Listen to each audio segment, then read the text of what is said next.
जिज्ञासु श्रोताओं, आप सभी का स्वागत है भाषा संस्थान के इस विशिष्ट मंच से। हम 13 पड़ाव पार कर चुके हैं। 14वें पड़ाव पे मैं व्यंजन संधि की जो चीजें हैं उसको लेकर उपस्थित हूँ। व्यंजन संधि का जो पहला यानी 13वां जो था हमारा पड़ाव, 13वां जो अभ्यास था, 13वां जो पाठ था, वो व्यंजन संधि की शुरुआत थी। अब हम ले रहे हैं 14 नंबर पे व्यंजन के बाकी जो रूल्स हैं, रेगुलेशंस हैं, उसको लेके हम यहाँ पे काम करेंगे। तो 7 तक हमने किया था, एक बार 7 का रिवीजन करा देता हूँ मैं। आइए, तो इसके रिवीजन होगा, वो लेके आना जरा। 7 का रिवीजन होगा इस तरह से, देखिए। सबसे पहले आप देखेंगे पहला नियम था व्यंजन संधि का। देखो, इससे और पहले कोई ये सोचता हो कि साहब हम यहां से समझ सकते हैं क्या, तो नहीं समझ सकते आप। यदि आपने हमारे वर्णों को नहीं सीखा है, यदि हमने कल वाली पाठ में देखे हैं, तो ये रिवीजन उनके लिए जो पहले से वर्णों को जानते हैं और जो पहले से कल वाले पाठ को सुने हुए हैं। तो कल वाले पाठ सुने हुए उन लोगों के लिए रिवीजन है ये। वो ये है कि देखिए, त द को ल होता, इधर ल हो तो, त द को ल होता, उधर ल हो तो। हमने कल बताया था आपको। जैसे देखिए, हमारे पास शब्द है तद, धन, लीन, है ना। ये त द को ल करेंगे, ये द है ना, इसको ल करेंगे। क्यों करेंगे? इधर ल है इसलिए, लीन का ल है इसलिए बन जाएगा, ये देखिए, ये लीन कर दिया हमने, तल्लीन, तल्लीन बन गया। री रसा पहले हो तो नौकोणा हो जाता है, अणत्व नियम है। ये लत्व नियम है। क्या बोलेंगे इसे? लत्व नियम। इसका दूसरा नाम है परसवर्ण। मैंने इसको बताया था पहले। संधि का नाम है परसवर्ण। परसवर्ण का मतलब पर में जो लॉ है ना, उस लॉ के अनुसार द को हम लॉ कर रहे हैं, इसलिए पर जैसा सवर्ण आ रहा है, इसलिए परसवर्ण नाम है। यहाँ पे नौ को नौ कर रहे हैं, इसलिए इसको अणत्व संधि कहेंगे। इसे क्या कहेंगे? अणत्व। संधि का नाम क्या है? अणत्व। जैसे देखिए, परी है और नत है। देखो, ये नौ से पहले र आ रहा है ना, इस र के कारण नौ को नौ कर दिया। हमारा नियम कह रहा है रसा पहले हो तो नौ को नौ हो जाता है, तो हमने इस नौ को कर दिया नौ, तो हमारा शब्द बन गया परिणत। ठीक है। एक नियम है तीसरा, शत्व नियम। इसे कहेंगे हम शत्व नियम। मैं रिवीजन करा रहा हूं ताकि मैं अगला ठीक से कर सकूं। मुझे पता है व्यंजन संधि मैंने पढ़ाते हुए देखा है बच्चों को ऑफलाइन में। व्यंजन संधि में बहुत दिक्कतें आती रही हैं बच्चों को, तो जो समस्याएं आती रही हैं, तो मुझे पूरा होशो हवास में पढ़ा रहा हूं मैं कि आपको समस्या ना हो, इसलिए मैं बिल्कुल विधिवत लेके चल रहा हूं। अब तो इन यंत्रों की सुविधा से आप मुझे 10 बार खड़ा करके बोलने के लिए मजबूर कर सकते हो। जब हम कक्षा में पढ़ा रहे होते हैं तो मैं 10 बार नहीं बोलता हूँ, एक बार बोलता हूँ। लेकिन यहाँ पे आप स्विच ऑफ कीजिए, स्लो कीजिए, डिले कीजिए, रिपीट कराइए, बार बार मुझसे बुलवाइए, आप सीख लीजिए। ये चीज होती है, इसलिए मैं बहुत ही उत्कृष्टता के साथ चीजों को रख रहा हूँ। तो देखिए, यहाँ पे जो सत्व नियम वो ये कहता है कि भाई यदि आपके सामने ई हो, ऊ हो, री हो, ए हो, आई हो, ओ हो, औ हो, तो सपेरे वाले स को षटकोण का स कर देते हैं। जैसे विधन सम है। अब देखो, विषम में क्या था? विषम में ब में ई है, ई इधर पहले, इसलिए स को हम षटकोण का स कर देंगे, तो क्या बनेगा? ये बन जाएगा विषम। ये चर्चा मैंने कल के पाठ में की थी। एक और पाठ था, हमें ध्यान रखना है। देखिए, हमारे पास क, ख, ग, घ और ङ, इसको अंगा बोलते हैं। फिर च, छ, ज, झ और य। फिर है ट, ठ, ड, ढ, ण।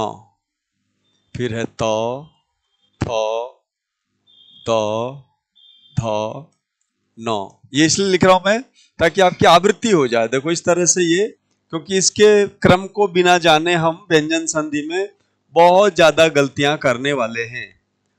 और फिर इसके बाद आपका य र ल व है, और फिर श श श है, श स और ह है, य र ल और व है ना। तो मेरा ये कहना है, स्वर भी है। स्वर क्या है?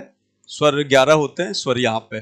अब देखो, इनको मैं ऐसे करूंगा, ये स्वर को बाहर रखा, ये क ख च छ ट ठ त थ प फ को हमने ऐसे रखा, फिर हम बाहर आए, फिर स को हमने यहाँ लिया। यानी इसके इस लकीर के इस तरफ वाले जो अक्षर हैं वो क्या हैं? वो सारे अक्षर हैं अघोष। वो क्या है? अघोष। और इस लकीर के इस तरफ वाले जितने भी अक्षर हैं स्वर समेत, ये सारे हैं घोष। तो घोष अघोष का ज्ञान होना बहुत जरूरी है हमारे लिए, क्योंकि घोष अघोष नहीं जानेंगे तो हम इन प्रश्नों का उत्तर नहीं दे पाएंगे। तो अब ये पहला चौथा नियम ये कह रहा है प्रथम वर्ण को तृतीय होता है। प्रथम कौन सा है? क च ट त प को प्रथम कहते हैं, तो क च ट त प्रथम कहते हैं, उसको तृतीय हो जाता है इधर घोष हो तो। जैसे देखिए हमारे पास शब्द है प्राक,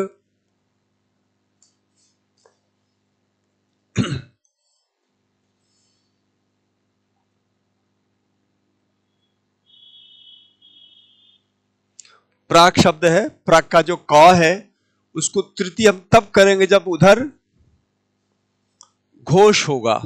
तो एक शब्द है प्राक के आगे हम ऐसा शब्द लेंगे विपाक, प्राण विपाक, प्राग विपाक नहीं, प्राण विपाक होता है, प्राट लेता हूं मैं, प्राण विपाक का नाम। बहुत रोचक प्रसंग है ये, प्राक प्राट। ये देखो प्राट विपाक, इसको जब मिलाओगे तो क्या होगा? देखो पहले को तीसरा कर सकते हैं क्या? इधर व घोष में आता है क्या? यदि व घोष में आता है, यहां देख लो व घोष में आ रहा है, ये देखो य और ल ये घोष में आ रहा है, ये व जो है ना घोष में आ रहा है। तो चूंकि ये घोष में आ रहा है इसलिए ट को ड करेंगे तो क्या बनेगा? प्राड विपाक। क्या बन जाएगा?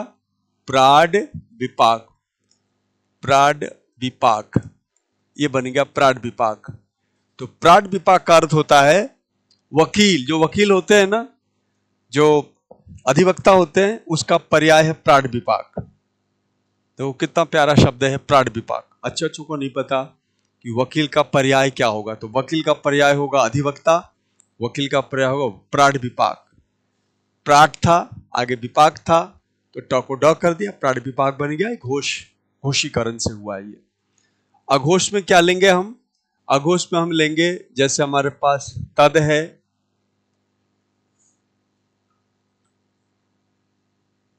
कर्म है, तो क जो है ना घोष में आता है, तो इसका शब्द क्या बनेगा? ये बनेगा तत्कर्म। क्या बनेगा? तत्कर्म। इस तरह से पहले को पहला ही होता है उधर अघोष हो तो पहले को पहला कैसे करेंगे? देखिए जैसे हमारे पास शब्द है सत है और फिर आगे कर्म है, तो अब यहां पे तो को कुछ भी नहीं होगा, तो यथावत रहेगा, तो यथावत रहेगा। और क्या शब्द बनाएंगे हम इससे? हम इससे बनाएंगे तत्कर्म। क्या बनाएंगे? सत्कर्म, सत्कर्म, ये बन गया सत्कर्म। हमने बदला नहीं इसको, ऐसे यहां भी हम नहीं बदलेंगे। तीसरे को तीसरा होता है इधर घोष हो तो, जैसे हमारे पास शब्द है उद और अगला है देश्य, है ना। अब ये बदलेगा नहीं, द जो है यथावत रहेगा और क्या हो जाएगा? ये हो जाएगा आपका घोष उधर है ही, इसलिए क्या बन जाएगा? ये बनेगा उद्देश्य। क्या होगा? उद्देश्य, उद्देश्य। ये ये चर्चा मैंने कल की थी। बहुत सामान्य बात है वैसे देखा जाए तो, गणित की तरह चीजें हैं। आपको ये वर्णक्रम याद होने चाहिए, कौन घोष है कौन अघोष है ये पता होना चाहिए। कवर्ग का प्रथम वर्ण कौन है, चवर्ग का प्रथम कौन है, टवर्ग का, यानी सारे जो हमारे वर्गीय वर्ण हैं, कवर्ग, चवर्ग, टवर्ग, तवर्ग, पवर्ग, इनको वर्गीय वर्ण कहते हैं। तो क छ ट त प ये प्रथम वर्ण है, ख छ ठ थ फ ये द्वितीय वर्ण है, ग ज ड द ब ये तृतीय वर्ण है, और घ ज ढ ध भ ये चतुर्थ है, ञ ण न म ङ ण न म ये पंचम वर्ण है। ये हमारा बोध होना चाहिए, देख के नहीं, उपस्थित होना चाहिए। तो आप बहुत बढ़िया से इन 7 प्रश्नों का उत्तर दे सकेंगे। तो मैंने इसका एक पुनरावृत्ति करा दी। अब हम आते हैं आपके साथ आगे बढ़ते हैं और देखते हैं कि अगला क्या है। अगला हमारा जो नियम है 7 के बाद ये है 8वां, 9वां, 10वां। सबसे पहले 8वें पे आइए। 8वां बड़ा रोचक नियम है। पंचम वर्ण जो होता है ना, पंचम, उस पंचम को अनुस्वार कर देते इधर व्यंजन वर्ण हो तो। ये नियम है। क्या लिखेंगे यहाँ पे? पंचम को अनुस्वार करते हैं व्यंजन वर्ण इधर हो तो, दाईं ओर हो तो। पंचम को अनुस्वार करते हैं व्यंजन वर्ण इस तरफ हो तो। ये हमारा इसका विस्तार हो गई भाषा में। पंचम वर्ण को अनुस्वार कर देते हैं यदि दाईं ओर क्या हो, व्यंजन वर्ण हो तो। व्यंजन का मतलब होता है कवर्ग, चवर्ग, टवर्ग, तवर्ग, पवर्ग और हायवरट, स, इन सारे 33 अक्षरों को हम व्यंजन, स्वर को नहीं शामिल किया हमने। तो देखिए यहाँ पे अब इसको समझते हैं। देखिए स्वयं धन वर है, आगे व जो है ना व्यंजन में आता है कि नहीं आता है? व व्यंजन में आता है, इसलिए इसका जो पंचम है इसको अनुस्वार करेंगे। देखिए अनुस्वार करके हम इसे य के ऊपर रख देंगे। ये देखिए स्वयं और वर मिल गया, बन गया स्वयं वर। इतना सरल है ये। पंचम का अनुस्वार कर दो, हो गया पंचम, जिसको कहते हैं अनुस्वार संधि। पाणिनि का सूत्र है इसके लिए, मोनुस्वारः पदान्तस्य मस्य अनुस्वारो हलिम हरिम वंदे। तो अंतिम जो म है ना, इसको अनुस्वार कर दिया, स्वयंवर बन गया। कितना सरल है। आगे देखिए समधन कर है, यहाँ भी आगे क व्यंजन में आता है, इसलिए म को अनुस्वार करेंगे तो क्या बनेगा? ये बनेगा शंकर। ये बन गया शंकर। परंपरा है, आगे प है, ये व्यंजन में आता है, इसलिए म का अनुस्वार कर दो तो क्या बनेगा? म का अनुस्वार कर दो, परंपरा। ये बन गया, है ना। इसके बाद इस पे आइए आप। ये नियम ये कह रहा है कि भाई आपने पंचम का अनुस्वार तो कर दिया, लेकिन एक नियम ये भी है जिसमें आप अनुस्वार को पंचम करते हो। ये नियम और है, अनुस्वार को पंचम करते हो। कैसा पंचम? पास वाले का पंचम। देखिए क का पंचम है, क का देखेंगे ना तो क का पंचम है क, ख, ग, घ, ये ङ, ये पंचम है क का। प का पंचम क्या है? प, फ, ब, भ और म, ये पंचम है म। च का पंचम क्या है? च, छ, ज, झ, य पंचम है। और भ का पंचम क्या है? भ का पंचम प, फ, ब, भ और म। तो हमें पंचम अक्षर मिल गया। अब हम आते हैं इस नियम पे। अनुस्वार है क्या? बिल्कुल है। तो स के अनुस्वार के ऊपर जो अनुस्वार है इसको क का पंचम कर दो तो बन जाएगा क्या? अनुस्वार को हमने अंग कर दिया, क्योंकि क का पंचम अंग है तो अंग कर दिया, ये बन गया शंकर। शंकर का मतलब था मिलन, शंकर बीज, है ना, शंकर प्रजाति, एक दो को मिला के जो बना हुआ तृतीय पदार्थ, उसको हम शंकर कहते हैं। तो इस तरह से शंकर शब्द बन गया। परंपरा में अनुस्वार के स्थान पे हम क्या डालेंगे? अब यहाँ पे अंग नहीं डालेंगे, हम अनुस्वार के स्थान पे पवर्ग का, इस वर्ण का पंचम डालेंगे। इस वर्ण का पंचम कौन सा है? म है। हमने म डाला तो क्या बना? तो ये बना परंपरा। ये देखो ऐसा बनेगा परंपरा। आपको कैसा? अभी आपने परंपरा यहां ऐसी बनाई थी, बिल्कुल ऐसा भी बनता है, ऐसा भी बनता है। ये भी सही है और ये भी सही है। आपको छूट है, दोनों तरह के शब्द शुद्ध माने जाते हैं, दोनों शुद्ध हैं। ये भी शुद्ध है, ये भी शुद्ध है। इसमें अनुस्वार संधि है, इस वाले में पंचम वर्ण हो रहा है, यानी पर सवर्ण संधि है। पर जो अक्षर है ना, प, प, क, प, च, इनके पंचम यहाँ कर रहे हैं। संचय में आइए, ये अनुस्वार है ना, अनुस्वार के आगे कौन सा वर्ण है? च है। च का पंचम कौन सा? यो है। च का पंचम हमने पंचम को उठाया तो स के अनुस्वार को हटा दिया हमने और उसके स्थान पर लिख दिया पंचम वाला यो और च जोड़ दिया, संचय। ये भी शुद्ध है। अच्छा स्वयंभू देखिए, भ का पंचम कौन सा? म है, तो आप अनुस्वार के स्थान पे म रखिए, क्या बनेगा? स्वयं भू। इस तरह से हमारा नौवां जो नियम है वो इस तरह से परसवर्ण का नियम है। परसवर्ण संधि का नाम है। क्या नाम है? परसवर्ण। पर वाला जो अक्षर है उस अक्षर का पांचवा अक्षर हम अनुस्वार के स्थान पे कर रहे हैं। हम अनुस्वार नहीं कर रहे हैं, अनुस्वार के स्थान पे पंचम वर्ण कर रहे हैं। पहले पूर्ववर्ती जो वर्ण है आगे वाला उसका पांचवा वर्ण कर रहे हैं, इसलिए संधि का नाम है परसवर्ण। और इस वाले हम अनुस्वार कर रहे हैं, इसलिए संधि का नाम क्या है? अनुस्वार। इसका क्या नाम है? ये रहा अनुस्वार संधि, ये रहा परसवर्ण संधि, है ना? परसवर्ण मैं लिख देता हूं, संधि का नाम क्या है? परसवर्ण, व्यंजन संधि। इस तरह से हमने नौवें संधि को देखा कि ये इस तरह से बातें कर रहा है। अब देखिए, अब हम इस पे आते हैं वाक्धन में। ये बड़ा रोचक संधि है। इसमें आप देखेंगे मैं पहले सिद्धांत बता दूं। वर्ग का जो प्रथम अक्षर है, पहला और तीसरा और पांचवा, तो प्रथम तृतीय पंचम वर्ण को इस नियम के अनुसार पंचम ही कर देते हैं, आगे पंचम हो तो। इस संधि का नाम है अनुनासिक संधि। क्या नाम है इसका? अनुनासिक संधि नाम है इसका। अनुनासिक का मतलब नाक से बोला जाने वाला अक्षर जो होता है ना, उसे अनुनासिक कहते हैं। तो ये अनुनासिक संधि है। अनुस्वार से यही परसवर्ण के आगे यह अनुनासिक संधि का नाम आता है। तो इस संधि को करने के लिए मैं एक बार बढ़िया से इसके आगे पीछे में माहौल बनाता हूं। देखिए, ये जो संधि है ना, इसको बढ़िया से समझेंगे हम। इसे समझेंगे हम कहां पे? यहां पे समझेंगे। पहला क्या नियम है हमारा? पहला तीसरा पांचवा क्या बन जाता है? पहला तीसरा पांचवा बन जाता है पांचवा। कब बनता है? इधर पांचवा हो तो। इसको पहले शब्दों में लिख लेते हैं ताकि आप साफ साफ समझ सकें। शब्दों में लिखेंगे, वर्ग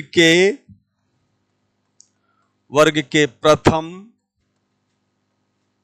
यानी क च ट त प, क च ट त प को क्या हो जाता है? वर्ग का पंचम हो जाता है। वर्ग का पंचम। वर्ग का पंचम का मतलब है क के स्थान पे ङ होगा, च के स्थान पे य होगा, ट के स्थान पे ण होगा, ट के स्थान पे क्या होगा? ट के स्थान पे ण होगा। ये देखो आप, ण होगा। और त के स्थान पे क्या होगा? त के स्थान पे न होगा। प के स्थान पे क्या होगा? प के स्थान पे म होगा। तो वर्ग के प्रथम क च ट त प को वर्ग का पंचम ङ ण न म हो जाता है। हो जाता है, हो जाता है। इसमें ऐसा होता है। और वर्ग का जो तृतीय वर्ण है ना, तृतीय क्या है? ग, ज, ड, द और ब भी पंचम बन जाता है। यानी ग भी पंचम बनेगा, ज भी पंचम बनेगा, ड भी पंचम बनेगा, द भी पंचम बनेगा, ब भी पंचम बनेगा। कब बनेगा? भी पंचम हो जाता है, हो जाता है यदि पंचम परे हो, यानी दाईं ओर पंचम वर्ण हो, यदि पंचम परे हो। तो ये दिखा हुआ देखिए, चित्रात्मक रूप में बना हुआ है। फर्स्ट थर्ड फिफ्थ को फिफ्थ करेंगे यदि फिफ्थ इधर हो तो। उदाहरण से स्पष्ट करते हैं। आपके पास ये ध्यान रहना चाहिए कि क, ख, ग, घ और ङ, च छ ज झ ञ, ट ठ ड ढ ण, थ थ द ध न, प फ ब भ म, है ना? तब देखिए हमारे पास शब्द है सत्य धन मार्ग नाम का एक शब्द है, सत्य धन मार्ग। ठीक है? सत्य धन मार्ग में जो त है उसको हम पंचम करेंगे। क्यों करेंगे? इधर पंचम है क्या? बिल्कुल पंचम ये रहा, मार्ग का म पंचम है, इसलिए त को उसी वर्ग का पंचम करेंगे। तो सत का जो तवर का जो पंचम है ना, ये रहा तवर्ग। तवर का जो पंचम है न है, इसलिए हमने त के स्थान पे न कर दिया, तो क्या बना? सन्मार्ग। इस संधि का नाम क्या है? इस संधि का नाम है अनुनासिक संधि। क्या नाम है? अनुनासिक संधि नाम है इसका। तो अनुनासिक का मतलब नाक वाला अक्षर लिखना।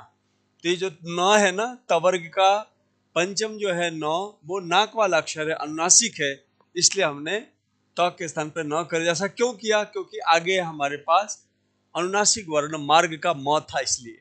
ये लॉजिक बड़ा ही तार्किक ढंग से इन बातों को समझाने के लिए हमारे पास है सन्मार्ग। ऐसे यदि हमारे पास उद है और आगे मोचन है, यहाँ भी वही बात आ गई। कैसे?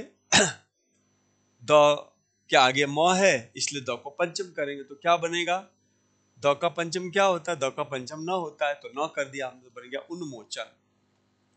उन्मोचन।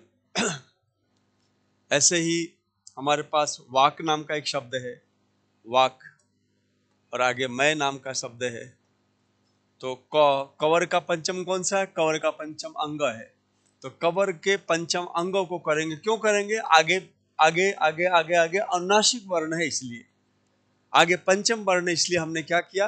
अच्छा, अनुनासिक बोल दो या पंचम बोल दो, एक ही बात है। तो आगे पंचम वर्ण होने के कारण हमने क के स्थान पे अंग किया।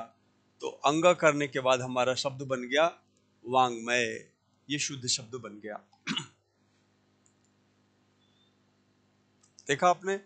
ये है हमारे संधि का 8वां 9वां 10वां नियम। 8 9 10 नियम जो है ना, वो इस प्रकार का है। तो चूंकि मैंने शुरुआत में 12 नंबर तक की बात की है, तो 2 नंबर और ले लेता हूं, 2 और ले लेता हूं, इसके बाद फिर हम इनसे संबंधित प्रश्नों को लेंगे। तो देखिए, तो ये हमारे पास 8 9 10 था। 11वां नियम बड़ा रोचक है, और वो है, देखिए, सम उपसर्ग इधर हो या परि उपसर्ग बाईं ओर हो, और इस तरफ ये अक्षर हो। कौन कौन से? कृत, कृति, करण, कारण, कारक, कार, ये अक्षर इस तरफ हो। ये क्री धातु से बने हुए शब्द हैं। क्री धातु है, देखिए, ये क्री नाम का एक धातु है, इससे बने हुए सारे शब्द हैं। ये सारे ये शब्द इधर होंगे, और सम और परि में से कोई एक उपसर्ग इधर होगा।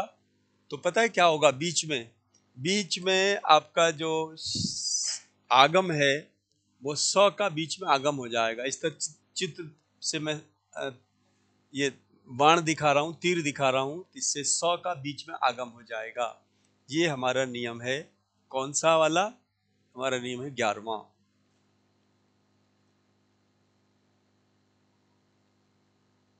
इसको करते हैं, उदाहरण लेते हैं। देखिए, जैसे हमारे पास शब्द है परि, सम उपसर्ग है, जैसे सम, और फिर आगे है कर्ता,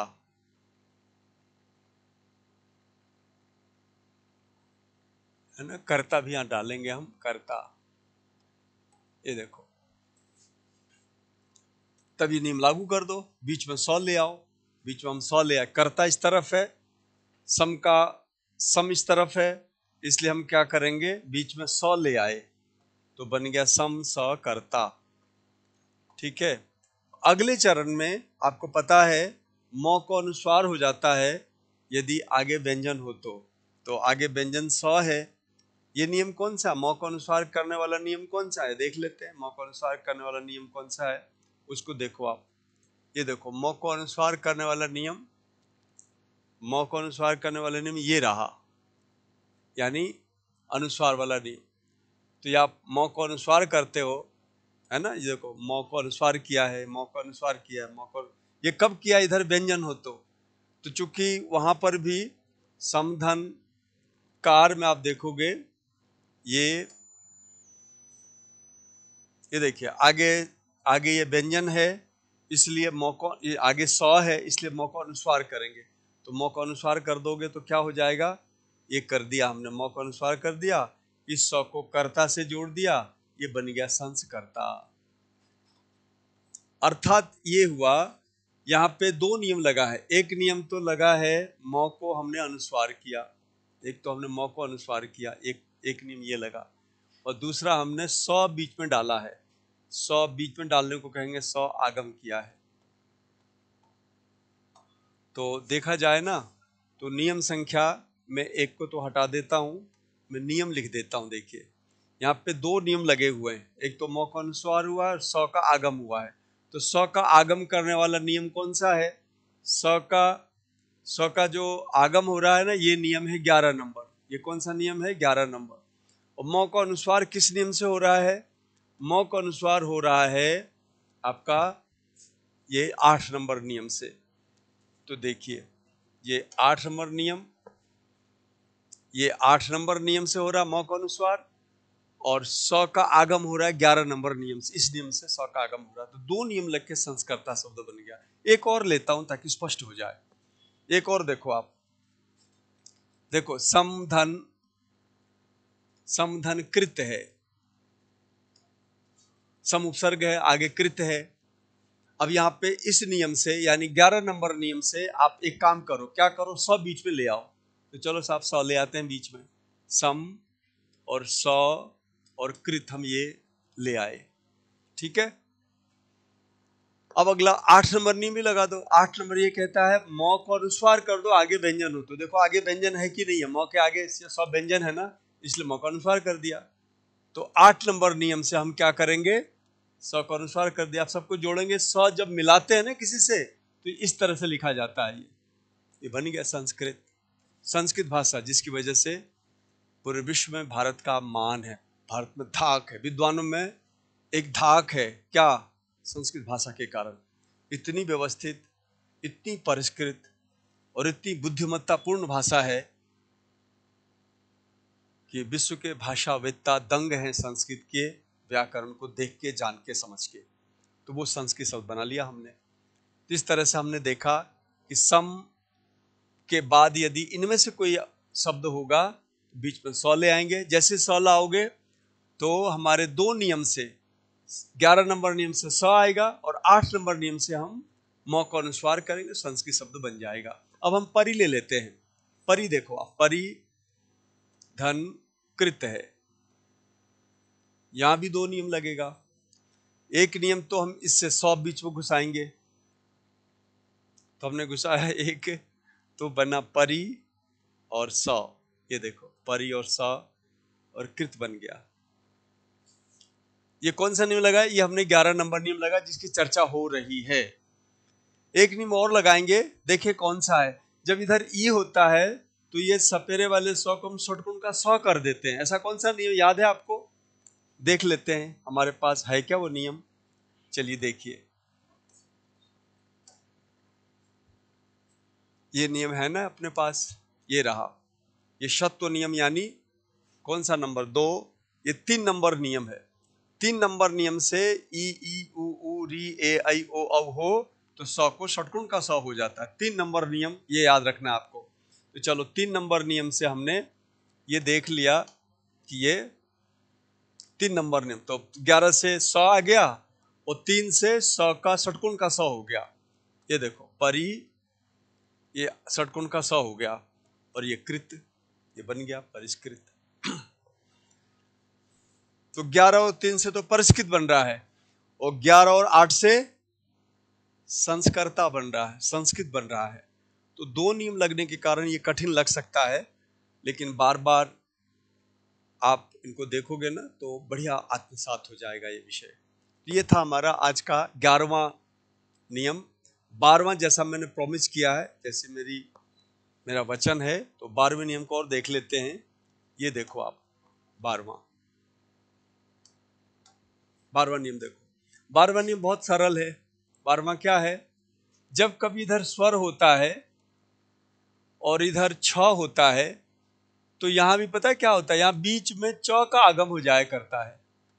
वैसे तो तुगागम है संस्कृत में, लेकिन च के आगम के रूप में हम इसको मानते हैं।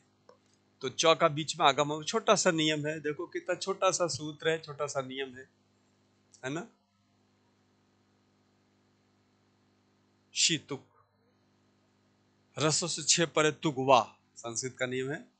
तो ये स्वर इधर हो, इधर छ परे हो, तो च बीच में आ जाता है। देखिए क्या है, जैसे आ है और आगे हमारे पास छादन नाम का एक शब्द है, छादन माने ढकना, आ उपसर्ग है, बीच में च आ गया तो क्या बन गया, आ, च बीच में आ गया, फिर छादन मिला दो सबको, क्या बन गया, आच्छादन।